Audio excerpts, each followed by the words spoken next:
நேர்களே, ஒரு 2-3 நாட்களுக்கு பிறகு நம்முடைய சுஃபியான் கட் அண்ட் ரைட்ஸ், இது என்னுடைய பர்சனல் சேனல். இதை நீங்க பின்பற்றுங்க. தயவு செய்து சப்ஸ்கிரைப் செய்தீங்கன்னா நிறைய விஷயத்த நான் உங்களுக்கு தரப்போறேன். உங்களுடைய ஆதரவு என்பது எனக்கு ரொம்ப முக்கியம். இன்னைக்கு நான் இப்ப எடுத்துக்கிறது தோழர் தொல் திருமாவளவன் அவர்கள் கட்சியிலிருந்து பனையூர் பாபு வெளியேறி இருக்கிறார்.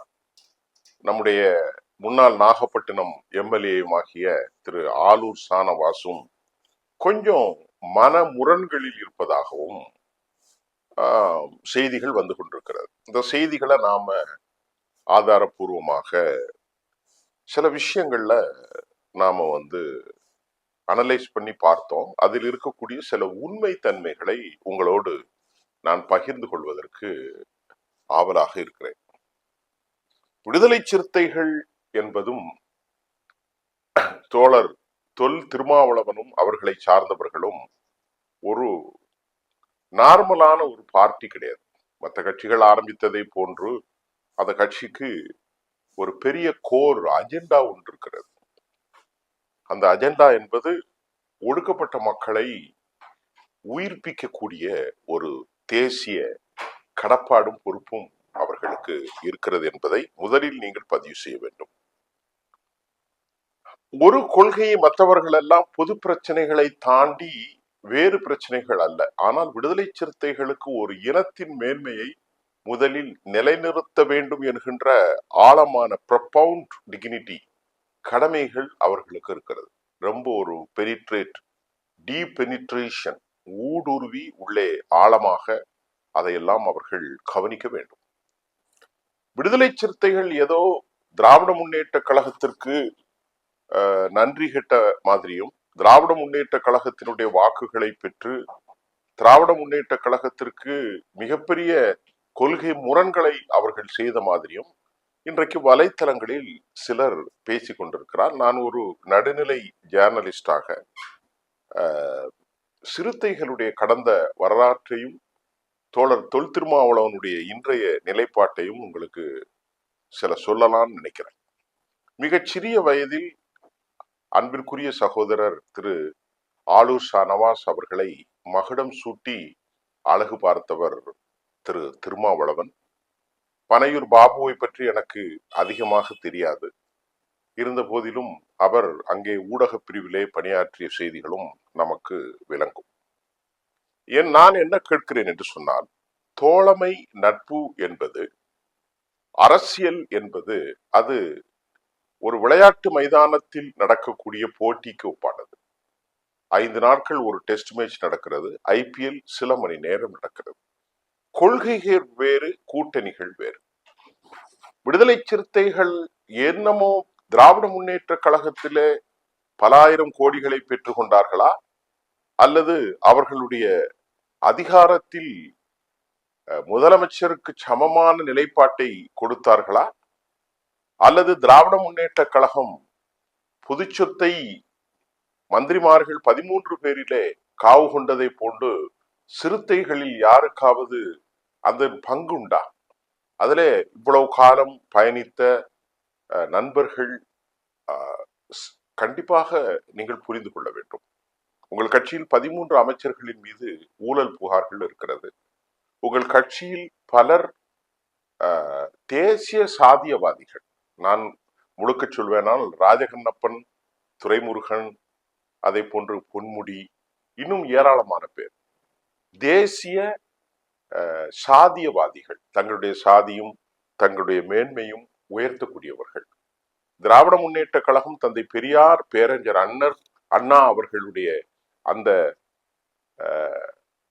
அடிச்சுவட்டை பின்பற்றும் என்று சொன்னால், தலித்துகளுக்கு நீங்கள் கொடுத்த முக்கியத்துவம் என்ன? மனசாட்சியை கைவித்து ஏதோ விடுதலை சிறுத்தைகளுடைய கட்சி தலைவர் தோழர் தொல் திருமாவளவன் அவர்கள் ஏதோ மாபெரும் துரோகம், பெட்ரைல் நடத்திவிட்டதாய் போன்று இன்னைக்கு வலைத்தளங்களில் திராவிட முன்னேற்ற கழகத்தினுடைய ஆதரவாளர்கள் பலர் பேசிக் கொண்டிருக்கிறார்கள். மறுபடியும் சொல்கிறேன், மற்ற கட்சிகளுக்கும் விடுதலை சிறுத்தைகளுக்கும் ஏராளமான வித்தியாசம் உண்டு. அதில் ஒன்று, ஒரு இனத்திற்கான மேன்மையை தூக்கி பிடிப்பதில் சிறுத்தைகளுக்கான கடப்பாடு இருக்கிறது. அதிலே இந்தியாவிலே அந்த சமாதானம் செய்து கொள்ளாத ஒரு தேசிய தலைவர் என்று சொன்னால் அவர் தோழர் தொல் திருமாவளவன் தான். ஏனென்று சொன்னால் நான் ஒரு பத்திரிகையாளர் தான் பார்க்கிறேன். நான் விடுதலை சிறுத்தைகள் கட்சியிலும் இல்லை, அவர்களோடு எனக்கு ஒரு பெரிய புரிதல், நெருக்கம் கடந்த காலங்களில் கட்சியில் பணியாற்றி வெளியே வந்து பேசியவனும் அல்ல. ஒரு பத்திரிகையாளர் எல்லா கட்சியும் பற்றி நான் எனது பாயிண்டில் அப்படித்தான் போடுகிறேன். திருமாவளவன் அவர்களை இந்திய அளவிலே எப்படி வித்தியாசப்படுகிறார் என்றால், அவர் பஸ்வானுடைய கட்சி இன்றைக்கு சனாதன கட்சிகளோடு இணைந்து விட்டார்கள். அதனை போன்று நீங்கள் பாருங்கள், ராமதாஸ் ஆதாவாலே அதுவும் சனாதன கட்சிகளோடு இணைந்திருக்கிறார்கள், பதவி பெற்று விட்டார்கள். அதுக்கு பிறகு பீகாரிலே மகாதலித்தினுடைய மாஞ்சி சனாதன கட்சிகளோடு இணைந்திருக்கிறார்கள். இப்படி எல்லா ஊர்களிலும் நிறைய சொல்லலாம். அதை போன்று கன்சிராம் என்று சொல்லக்கூடிய ஒரு மாபெரும் ஆளுமையின் அடிச்சுவட்டை பின்பற்றிய அம்மையார் மாயாவதி அவர்களை மௌனியாக்கி இருக்கிறார்கள் பாரதிய ஜனதாவினுடைய தேசிய தலைமை. நீங்கள் சொல்லுங்கள், திருமாவளவன் அவர்களை அவருக்கு கிடைக்கும் எவ்வளவோ ஆசை ஊட்டியிருக்கிறார்கள். பாரதிய ஜனதா தமிழ்நாட்டில் தங்களுடைய ஆட்சியை பிடிப்பதற்கு எந்த எல்லைக்கும் செல்வார்கள். அவர் விரும்புவதை எல்லாம் கொடுப்பார்கள், அவர் விரும்பிய தொகுதிகளையும் கொடுப்பார்கள். நான் சொல்வது உங்களுக்கு புரியும். உங்களுடைய பாரிசியில் அவர் விரும்புவதையும் அவர் விரும்பியதையும் பெற்றுக்கொண்டு மத்திய அரசாங்கத்தில் மத்திய அமைச்சரவையில் ஒரு கரைபடியாத கரத்திற்கு சொந்தக்காரனாக திருமாவளவன் கேபினெட் பதவியை அலங்கரிக்கலாம். இன்று அன்புமணி ராமதாஸை போன்று கேட்டு கேட்டு பெறும் நிலையில் அவர் இல்லை. தமிழ்நாட்டில் 25% மக்களுடைய ஒரு குரல் மட்டுமல்ல, ஒட்டுமொத்தமாக என்ன சொல்வது, ஏழை எளிய விளிம்பு நிலை மக்களின் சிறுபான்மை மக்களுக்கும் அவர் தலைவர் என்று நான் மட்டும்தான் பல இடங்களிலே பேசியிருக்கிறேன். சிறுபான்மை மக்களுடைய குரலாக இப்ப பாபரி மசீத் விவகாரம், சிஏஏ சட்ட போராட்டம், 370 ஆப்ரிகேஷன், ஒடுக்குதல், அனைவற்றுக்கும் இலங்கை தமிழர் பிரச்சனைகள் எல்லாவற்றிற்கும் குரல் கொடுக்கக்கூடியவராக இருக்கிறார். ஏதோ திராவிட முன்னேற்ற கழகத்தில் நான் கேட்கின்றேன், உங்கள் கட்சியில இருக்கின்ற போது தலித் விரோதத்தை முரசொலி மாறனுடைய மகன் தயாநிதி மாறன் வாந்தி எடுத்தார், ராஜகண்ணப்பன் வாந்தி எடுத்தார், துரைமுருகன் வாந்தி எடுத்தார், பொன்முடி சொன்னார். இதையெல்லாம் பொறுத்து கொண்டார். ஏனென்றால் நம் தமிழ்நாட்டுக்குள் வேறொரு சக்தி கால் பதித்திருக்க கூடாது என்ற ஒரு அடிப்படை தான். அது மட்டுமல்லாமல் வேங்கை வயலில் மலத்தை கலந்தார்கள். உலக வரலாற்றில் இப்படிப்பட்ட ஒரு இழிவு எந்த ஒரு சமூகத்திற்கும் இல்லை தோழர்களே, எந்த ஒரு சமூகத்திற்கும் இல்லை தோழர்களே, எந்த ஒரு சமூகத்திற்கும் இல்லை. நல்லா கவனித்துக் கொள்ளுங்கள். நீங்கள் என்ன செய்தீர்கள்? அதே மாதிரி தென் மாவட்டங்கள் நாங்குநேரியிலே வெட்டப்பட்டான், நல்ல படித்தான் என்று சொல்லி ஒரு தலித் சமூகத்தை சேர்ந்த 17 வயது சிறுவன் வெட்டப்பட்டான் பல இடங்களில். அண்ணா, என் அண்ணனை நீங்கள் வெட்டாதீர்கள் என்று. திருநெல்வேலி தாமிரபரணியிலே பெயர் சொல்லி தாக்கப்பட்டார்கள். நான் சொல்வது கொஞ்சம். நீங்கள் திராவிட முன்னேற்ற கழகம் கடந்த 5 ஆண்டுகளில் இதையெல்லாம் செய்து முடித்ததா? அந்த கட்சிக்காக ஆதரவாக இந்த கட்சியிலிருந்து வெளியேறும் மனநிலையில் இருப்பவர்களும் அந்த கட்சிக்காக ஏதோ பேசக்கூடியவர்களிடத்தில் நான் கேட்கிறேன், திமுக ஏதாவது இன அழிவை நீர்த்து போகச் செய்வதற்கு, அழிந்து போகச் செய்வதற்கு என்ன செய்தார்கள்? தலித் விடுதலைக்காக திராவிட முன்னேற்ற கழகம் செய்ததென்ன? இந்த மாதிரியான விஷயங்களில் திராவிட முன்னேற்ற கழகம் செய்ததென்ன? இப்பொழுது அவர் செய்ய மறுத்ததென்ன? சரி, திமுகவை விட்டு சுயநலத்தில் அவர் இடமாறி இருக்கிறார் என்ற குற்றச்சாட்டை, கொள்கைகள், தற்காலிக சந்தோஷத்திற்காக இடமாறினார் என்று ஒன்றை நாங்கள் வைத்துக் கொள்வோம். ஒரு பேச்சுக்கு அப்படி போட்டிருந்ததாக சொல்லப்படுகிறது. அன்புக்குரிய சகோதரர் தோழர் ஆலூர் சானவாஸ் அவர்கள் ஒரு பதிவிட்டதையும் நான் பார்த்தேன். வலைதளங்களிலும் அது சுற்றி கொண்டுதான் இருக்கிறது. ஒருவேளை அப்படி இருந்தாலும் இங்கே நாம் பார்க்கின்றோம், திரு விஜய் அவர்கள் 108 தொகுதிகளிலே மக்களுடைய மேண்டேட் அதை பெற்றுத்தான் அவர் ஆட்சிக்கு வந்திருக்கிறார். நன்கு கவனித்துக் கொள்ளுங்கள். அவர் அந்த ஆதரவு தனக்கு 10-12 தேவை என்கின்ற போது அவர் பாரதிய ஜனதாவை நாடி போகவில்லை. அவர்களோடு கொலிஷன் பார்ட்னர்ல இருந்த அதிமுகவையும் நாடி போகவில்லை. முதற்கண் அவர் காங்கிரஸ் கட்சி கொடுத்த ஆதரவை பெற்றுக்கொண்டார். அதற்கு பிறகு மார்க்சிஸ்ட் கம்யூனிஸ்ட் தோழர் சண்முகம், இந்திய கம்யூனிஸ்ட் தோழர் வீரபாண்டி ஆறுமுகம், அதே மாதிரி விடுதலை சிறுத்தைகளுடைய நிறுவன தலைவர் கண்ணியத்துக்குரிய அன்பு சகோதரர் தோழர் தொல் திருமாவளவன், அதே போன்று ஏனி IMUL பெரியவர் பேராசிரியர் காதர் மொய்தீன் ஷஹீப் உங்களைத்தானே தேடி வந்தார். அப்ப நீங்கள் மதச்சார்பின் மேல் அங்கே இருக்கிறீர்கள், நீங்களும் எனக்கு கொடுப்பீர்கள் என்று ராஜா போன்றவர்கள் ஆரம்பத்தில் அரசியலுக்கு வரும்போது வெறுப்பை காக்கும் போது ஜோசப் ஜோசப் என்று சொன்னார். இப்போது அவர் ஏன் தன்னை விஜய் என்று போடவில்லை? ஜோசப் விஜய் என்று தான் போடுகிறார். எல்லா இடத்திலும் சி ஜோசப் விஜய். அதுவே ஒரு செய்தி. தமிழ்நாட்டில் இன்றைக்கு நடந்திருக்கிற சில வீழ்ச்சிகளை சொல்லிவிட்டு நான் உங்களுக்கு விடைபெறுகிறேன். கடந்த காலங்களில் திராவிட முன்னேற்ற கழகம் இந்த தேர்தலில் பணத்தை 5000 கோடி ரூபாய் என்ற அளவிற்கு வாக்குக்கு அள்ளி கொடுத்தார்கள். கிள்ளி கொடுக்கவில்லை, அள்ளி கொடுத்தார்கள். அவர்களால் வெற்றி பெற முடியவில்லை. ஒவ்வொரு சாதிக்கும் தொகுதிகளை பார்த்து இடஒதுக்கீடு செய்தார்கள். அதிலும் வெற்றி பெற முடியவில்லை. கட்சி பாரம்பரியமாக திரு ஸ்டாலின் அவர்கள், அதே போன்று அவருடைய மகன், அவருடைய சகோதரி கனிமொழி, உதயநிதி ஸ்டாலின், அதை போன்று துரைமுருகன் நடப்பதற்கும் நிற்பதற்கும் கேட்பதற்கும் வலிமை இழந்த நிலையில் அவர் ஒரு வயதான பெரிய மனிதராகிவிட்டார். அவரை கூட நிறுத்துவதற்கு எந்த அளவிற்கு உங்களுக்கு இடம் கொடுத்தது? மக்களின் பிரச்சனைகளை ஓடி ஆடி உழைக்க வேண்டியவர், பல வருஷங்களாக கட்சியிலே வேலை செய்தவர். ஐயா, நீங்கள் ஓய்விடுங்கள் என்று சொல்வதற்கு கூட திமுக தலைமைக்கு அங்கே தைரியம் இல்லை. மாறாக என்ன செய்தார்கள்? வாரிசு விட்டு விடக்கூடாது, பாரம்பரியம் விட்டுக்கூடாது. அவர் மகன் கதிரானந்த், அதே போன்று துரைமுருகனுக்கு அங்கே வாரிசு அரசியலில் இடம் கொடுக்கப்பட்டது. அதே போன்று ஆற்காடு வீராசாமி மகனுக்கும் இங்கே வாரிசு அரசியல் இடம் இருக்கிறது. பொன்முடி மகனுக்கு இடம் இருக்கின்றது.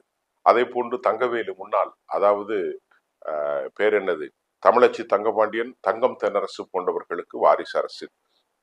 இப்படி அதே போன்று எத்தனை சொல்லலாம். உதயநிதி, அதாவது தயாநிதி மாறன், சொல்லிக்கொண்டே போகலாம், சொல்லிக்கொண்டே போகலாம், சொல்லிக்கொண்டே போகலாம். ஆக இந்த விஜய்க்கு அவர் ஆதரவு கொடுத்தது எந்த இடத்திலும் சாதியை பார்க்கவில்லை, எந்த இடத்திலும் மதத்தை பார்க்கவில்லை, எந்த இடத்திலும் பணத்தை பார்க்கவில்லை, வாக்குகளுக்கு பணம் கொடுக்கவில்லை. நன்கு தெரிந்து கொள்ளுங்கள். சாதி, மதம், இனம் வேறுபாடுபட்டு சிறிய குழந்தைகளின் அன்பை பெற்று நடுத்தர வயதினர்களுடைய வாக்குகளை பெற்றுத்தான் அவர் வந்திருக்கிறார். எப்பொழுதும் அவர் மதவாதிகளோடு இப்போது விஜய் கூட்டணியில் இல்லை. நாளை நடக்கும் என்பதை நான் சொல்லவில்லை, இன்றைக்கு நடந்தது. அதே போன்று இந்த அமைச்சரவையிலே 6 தலித் சமூகத்தை சார்ந்த தாழ்த்தப்பட்ட சமூகம் என்று சில அநீதியாளர்களால் பெயர் சூட்டப்பட்ட அந்த சமூகத்தை சார்ந்த, நிச்சயமாக அவர்கள் தாழ்த்தப்பட்டவர்கள் அல்ல. அப்படிப்பட்ட ஒரு சூழ்நிலையில் அந்த சமூகத்தை சார்ந்த மக்களுக்காக 6 அமைச்சராக ஆக்கியிருக்கிறார். ஏராளமான பேர் பொது தொகுதியிலே நின்றார்கள். ஹிந்து பத்திரிகை ஏதோ கண்டுபிடித்து விட்டது என்று ஒரு பெரிய போட்டார்கள். ஹிந்து பத்திரிகை திமுகவுடைய ஊதுகோல் என்பது எல்லோருக்கும் தெரியும். இப்படிப்பட்ட ஒரு நிலையில் தாழ்த்தப்பட்ட சமூகத்தை சேர்ந்த 6 பேர் அமைச்சராக்கப்பட்டிருக்கிறார்கள், எம்எல்ஏக்காக்கப்பட்டிருக்கிறார்கள், பொது தகுதியிலே போட்டிட்டு இருக்கிறார்கள். இந்து, முஸ்லிம், கிறிஸ்தவ, தலித், எல்லா இடைநிலை சாதிகள் எல்லோரும் சாதி மதம் எதையும் பார்க்காமல் அந்த கட்சியோடு நின்றிருக்கிறார்கள். அனைவருக்குமாக சொல்லி இருக்கிறார். நல்லா புரிந்து கொள்ளுங்கள். புதிய புதிய வரவுகளுக்கு வாய்ப்பு கொடுத்திருக்கிறார். பணம் ஒரு பைசா கொடுக்கப்படவில்லை, எந்த வாரிசும் இல்லை. இதோடு தோழர் தொல் திருமாவளவன் சேர்ந்தால் நண்பர் ஆலூர் சானவாசுக்கு என்ன, பனையூர் பாபுக்கு என்ன கொள்கை விட்டு போய்விட்டார்கள். உங்களிடத்தில் என்ன கொள்கை இருக்கிறது? ஆலந்தூர் பாரதி போன்ற விஷம கருத்துக்களை சொல்பவர்களை வைத்துக் கொண்டு, துரைமுருகன் போன்றவர்களை, பொன்முடி போன்றவர்களை, ராஜகண்ணப்பன் போன்றவர்களை, தயாநிதி போன்றவர்களை எல்லாம் வைத்துக் கொண்டு உங்களை விட எத்தனை மடங்கு இந்த கட்சி இவ்வளவு உயர்ந்ததாக இப்பொழுது இருக்கிறது. நாளை மாறலாம், அது எனக்கு தெரியாது. நான் ஒரு பத்திரிகையாளர். ஆக தோழர் தொல் திருமாவளவன் அதிகாரத்தில் பங்கு கொடுத்தார்கள். தோழர் வன்னியரசும் அந்த அதிகாரத்தில் பங்கு பெற்றார். இதுதான் நடந்தது. நீங்கள் என்ன நினைக்கிறீர்கள்? நாங்கள் இப்படி ஒரு நாரத காண சபாவை போட்டு வைப்போம், இவ்வளவு பேர் தான் நாங்கள் இருப்போம். பெரியசாமி இருப்போம், அனிதா ராதாகிருஷ்ணன் இருப்போம், துரைமுருகன் இருப்போம், பொன்முடி இருப்போம், தங்கவேலு உடைய பிள்ளைகள் இருப்பார்கள், TR பாலுடைய TRB ராஜா இருப்பார், முரசலிமாருடைய மகன் இருப்பார். இப்படி ஒரு நாரத காண சபாவை போன்று சங்கீத வித்வான்களை வைத்து தமிழ் வாசிப்பது, மிருதங்கத்தை, கடத்தை வாசிப்பது, இப்படி ஒரு கச்சேரியில் எப்படி ஒரு பாடகர்களுக்கு வழக்கமான பேர் பின்னால் உட்கார்ந்து மியூசிக் போடுவார்களோ அப்படித்தானே ஒரு கட்சி நடத்துறீர்கள். உங்களுக்கு என்ன என்ன புரிதல் இருக்கிறது? என்ன என்ன நோக்கம் இருக்கிறது? ஏதோ என்றைக்காவது சனாதனம் சனாதனம் என்று வேண்டுமென்றே சொல்லுங்கள். ஏன் பிராமணர்களுக்கு கூட 2 சீட்டு கொடுத்தல ஒன்றும் தவறு இல்லை. அதையும் கற்கிறார். பிராமணர்கள் என்ன இந்த நாட்டில் 4000 ஆண்டுகளாக வாழ்ந்து கொண்டுதான் இருக்கிறார்கள். வெறுப்பு வெறுப்பு. ஆகவே தோழர் தொல் திருமாவளவன், அதிகாரத்தில் பண்பு என்பது எந்த விதத்திலும் தவறான செய்தியாக எனக்கு தெரியவில்லை. ஒரு பத்திரிகையாளராக 1977களுக்கு பின்பு 84க்கு பின்பு நான் தமிழ்நாட்டு அரசியலை பார்த்து கொண்டிருக்கிறோம். அனைவருக்குமான பிரதித்துவம், வேறுபாடற்ற பிரதித்துவம், ஊழல் முதலாக ஒளிந்திருக்கிறது, படோகரம் ஒளிந்திருக்கிறது, வாக்குக்கு பணம் கொடுப்பது ஒளிந்திருக்கிறது. இனம், சாதி, மொழி, வர்க்க பேதமற்ற ஒரு அரசாங்கத்தில் அதிகாரத்தில் பங்கு பெறுவதற்கு தொல் திருமாவளவன் எடுத்த நடவடிக்கை 100% ஏற்புடையது என்பதுதான் ஒரு சுயாதீன பத்திரிகையாளனின் பார்வையாக இருக்கிறது. மீண்டும் அடுத்த செய்தியில் நான் உங்களை சந்திக்கின்றேன். நன்றி.